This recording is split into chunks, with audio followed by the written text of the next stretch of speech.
Bonjour, bienvenue dans l'interview. Aujourd'hui, je reçois Didier Wauters. Bonjour. Bonjour, monsieur Deleuze. Alors, vous êtes conseiller communal CDH à la ville de Bruxelles et vous êtes le futur tête de liste au communal de la liste CDH-CDNV+, que vous avez présenté ce midi sous un slogan original, tout autrement. Alors, tout autrement, qu'est-ce que ça veut dire vraiment? Vous allez faire de la politique autrement que les autres? Tout autrement dans les comportements essentiellement. Je pense que c'est ce qu'on a un peu expliqué tout à l'heure. C'est une idée qui m'est venue quand on m'a demandé justement d'être tête de liste dans ma section. Voilà, on a dit Didier, est-ce que tu veux bien être tête de liste? Et là, je me suis dit, oui, mais on doit faire les choses autrement. On doit faire les choses autrement dans le comportement, dans la façon, dans l'éthique. Je pense que moi, je suis conseiller communal depuis 2012 et j'ai trop eu ce sentiment, après les conseils communaux parfois, de jouer dans une pièce qui n'était pas la bonne pièce, sincèrement, au niveau de la façon de fonctionner.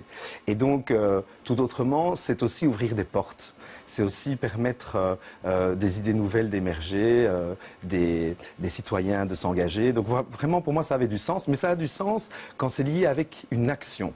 Donc pour moi, c'est gérer Bruxelles tout autrement, rêver Bruxelles tout autrement, vivre Bruxelles tout autrement. Alors ça a du sens. Mais il fallait un slogan. Et on va le décliner, puisqu'on va revenir en septembre avec un projet quand même, un programme. Mais avant ça, quand même... Vous dites que la majorité actuelle est là tout faux. Vous avez même pointé les 12 échecs de la majorité PSMR. Voilà, oui, un peu comme les 12 travaux d'Hercule. Oui, il y a... C'est pas un peu de la critique facile? Non, je pense que pour pouvoir, puisqu'on est en pleine phase, nous, depuis 2 mois, de rencontre des habitants et d'écoute, essentiellement d'écoute, et qu'aujourd'hui, on vient de lancer notre questionnaire en ligne sur les réseaux sociaux, et qui va nous permettre de recevoir une série d'informations, d'avis des citoyens, mais aussi de propositions des citoyens. Finalement, c'est ça que je voulais et c'est ça qu'on va faire. Il fallait quand même faire le constat. Pour pouvoir construire quelque chose, il faut savoir d'où on vient. Et donc, tout ne va évidemment pas mal à la ville, on n'a pas dit ça, mais il y a toute une série de choses qui n'ont pas été au bout, qui n'ont pas été assez développées, qui ont parfois foiré, tout simplement. On a épinglé tout à l'heure, mes collègues et moi, pas les 12 points, parce que voilà, on pourra les lire par ailleurs, mais une série de choses qui ne vont pas. Moi, je suis commerçant et j'ai relevé notamment le fait que dans le projet du piétonnier, qui a causé quand même beaucoup de problèmes pour les commerçants, je les ai rencontrés, et pas il y a 3 jours, hein, il y a 1 an, il y a 2 ans. Moi, je me suis rendu compte que, du coup, la ville, pour essayer de sauver le bateau, a investi énormément d'argent sur le Pentagone. Mais du coup, on oublie Nederoverenbeek et même les quartiers comme les Marolles, etc. Et donc, pour moi, c'était important de pouvoir, avec l'équipe, faire ce bilan pour pouvoir proposer quelque chose de constructif. Parce que nous, on est constructif, hein, même dans l'opposition, on a été constructif. Mais est-ce qu'il n'y a pas un côté à dire, on n'a pas d'idées, donc donnez-nous vos idées, vous proposez que les associations corrigent un peu votre programme, vous dites que vous avez déjà 686 propositions. Est-ce que c'est pas le danger de dire...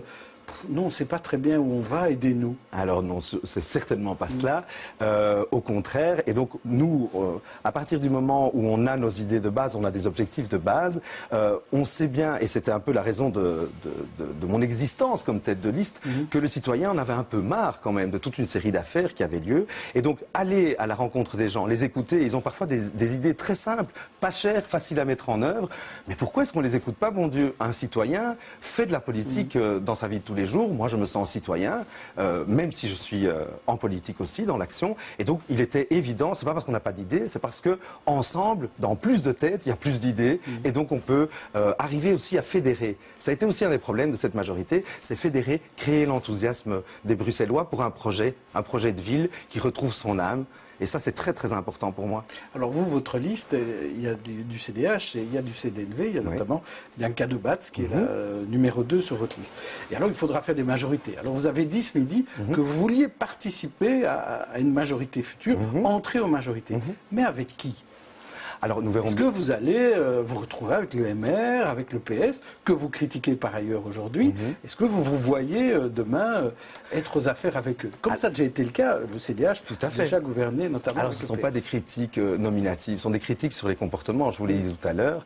Et donc, nous, on est prêt à rentrer dans une majorité avec d'autres partis dont les programmes vont pouvoir correspondre aux nôtres, d'une part, et d'autre part, sur la gouvernance, sur la transparence, sur l'éthique, là on sera intransigeant, c'est clair. Et c'est pour ça que je dis que c'est des critiques sur des fonctionnements, ce n'est pas des critiques sur des personnes. C'est très important, je pense, de faire cette distinction. Alors, on va reparler de la commune, mais je voudrais quand même vous parler d'un moment qui a eu lieu un peu historique, qui a eu lieu à la Chambre aujourd'hui. En commission justice, la majorité a décidé de déposer un texte qui va dépénaliser l'IVG, c'est-à-dire sortir l'avortement du code pénal, mais aussi en proposant de mettre en place un registre officieux des morts-nés. Le CDH a toujours été plutôt à la traîne dans ce dossier. Alors, votre réaction, je vous propose 3 propositions. La première, c'est un accord équilibré et symbolique. La deuxième, c'est un texte qui ne va pas assez loin. La troisième, le pape ne sera pas content. Alors, si je devais choisir, je dirais que c'est la A. Pour moi, c'est un accord relativement équilibré qui correspond assez bien finalement à la position que mon parti a et que moi, en tant que personne, j'ai parce que effectivement, sortir de quelque chose de la justice, donc de dépénaliser un acte qui est quand même douloureux et qui est difficile pour les mères qui doivent le vivre, était important, mais ne pas pouvoir prolonger, donc pas après 12 semaines, je pense qu'après il y a aussi la vie de l'enfant. Donc je pense ici que c'est un accord relativement équilibré que je pourrais soutenir moi en tant que personne. Donc plutôt un bon point, assez étonnamment. Étonnamment, mais voilà, écoutez, ça prouve qu'on est positif. Alors, revenons-en à des sujets qui touchent Bruxelles, des sujets chauds.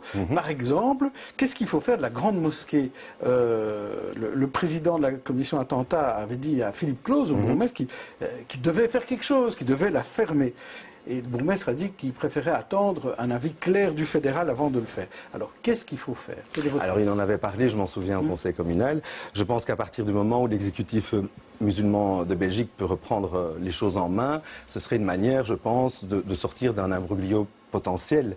J'avoue que quand le bourgmestre nous en a parlé, il voulait avoir cet avis-là. Je pense que c'était important de l'avoir. A priori, à partir du moment où il n'y a plus l'Arabie Saoudite en tant que telle, je pense que les musulmans de Belgique ont le droit de pouvoir exercer leurs convictions dans un lieu. Donc, c'est pas le lieu qui compte. C'est pas sur demain, mais c'est sur aujourd'hui. Avec ce qui s'est passé, on a quand même découvert, l'OCAM a découvert qu'il y avait beaucoup de textes, de discours et de cours antisémites notamment qui étaient donnés là. Donc, est-ce qu'il faut une réaction maintenant ou est-ce qu'il faut effectivement plutôt attendre que l'exécutif des musulmans? Très honnêtement, voilà, moi je n'ai pas les éléments en main. Je ne suis pas le bourgmestre de la ville de Bruxelles, pas encore.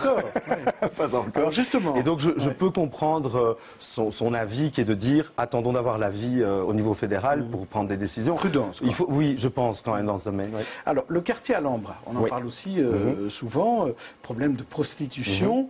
Est-ce qu'il faut imiter Saint-Josse et les options du bourgmestre Mirkir? Est-ce qu'il faut créer une Villa Tinto? Voilà. Qu'est-ce qu'il y aura dans votre programme en septembre là-dessus? Alors, on est en train d'y réfléchir parce que les avis sont partagés, comme dans la société, je pense.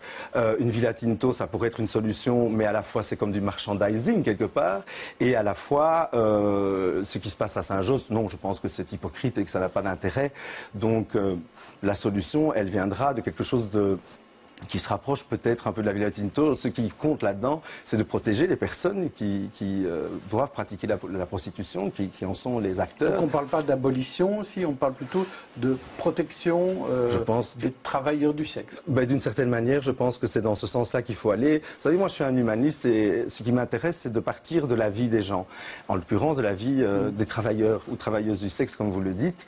Quelle est leur situation et comment les préserver de toute une série de choses néfastes qui peuvent leur arriver, d'agressions et autres. Donc je pense que c'est dans ce sens-là. Il faut avoir une approche quand même, humaniste de cette question. Est-ce qu'il y a une approche humaniste pour le grand stade? Je vous dirais, est-ce que c'est où le grand stade? C'est quand? Et comment? Vous m'avez déjà posé cette question, rappelez-vous. Oui, mais la toute première fois que je suis venu. Il s'est passé des choses depuis lors. Alors, il y a eu un projet de Didier Renders. Oui, alors ça nous a quand même un peu fait sourire au CDH parce que Bertin Mampaka était échevin des sports et dans l'élaboration du projet Néo, il avait toujours imaginé qu'il fallait un plan B un plan B avec le stade. D'ailleurs, la seule maquette qui existe que j'ai vue à l'hôtel de ville, le stade Roi-Baudouin est dessus. Exact. Et donc aujourd'hui, toute la question sera, mais je vous l'avais déjà dit, sera de mettre les gens autour de la table, peut-être d'arrêter de penser qu'on va pouvoir le construire en dehors de la région bruxelloise, ça on peut mettre de côté, mais pour moi, il est important aussi que ce soit un stade qui puisse accueillir toute une série d'activités et pas peut-être uniquement le football. Et je pense qu'il y a des possibilités. Il y avait une étude qui avait été lancée par mon collègue Bertin Mampaka à l'époque. Peut-être que, maintenant que M. Renders s'en parle, peut-être qu'on peut, parce que je rappelle quand même que M. Courtois, lui, avait dit on ne Bar, il avait été... Donc voilà, il faudrait peut-être qu'ils se mettent d'accord un peu entre eux. En tout cas, nous, on a toujours été prêts à un scénario A ou un scénario B, vous êtes prêts à en discuter. Et concerté. Alors, pendant la conférence de presse, vous avez indiqué que vous n'étiez pas parlementaire, vous n'étiez pas le fils d'eux, mais vous êtes quand même le frère de quelqu'un qui dirige le botanique. Est-ce que ça fait de vous quelqu'un qui s'intéresse plus à la culture que les autres? Dans ma famille, moi je viens d'une famille nombreuse, une maman qui a été au conservatoire, j'ai fait du théâtre, voilà, mes frères et sœurs, on chante tous dans la famille, et mon frère est effectivement musicologue et directeur au botanique. Et donc, j'ai toujours été particulièrement intéressé par le domaine culturel, peut-être pas par le show événementiel, par la culture, par les cultures, par l'ouverture sur le monde que la culture peut nous apporter. Oui, mon frère est dans ce domaine-là et il le fait très bien, je pense. Merci Didier Wouters. Demain, je recevrai Magali Plovi. D'ici là, bonne soirée à tous.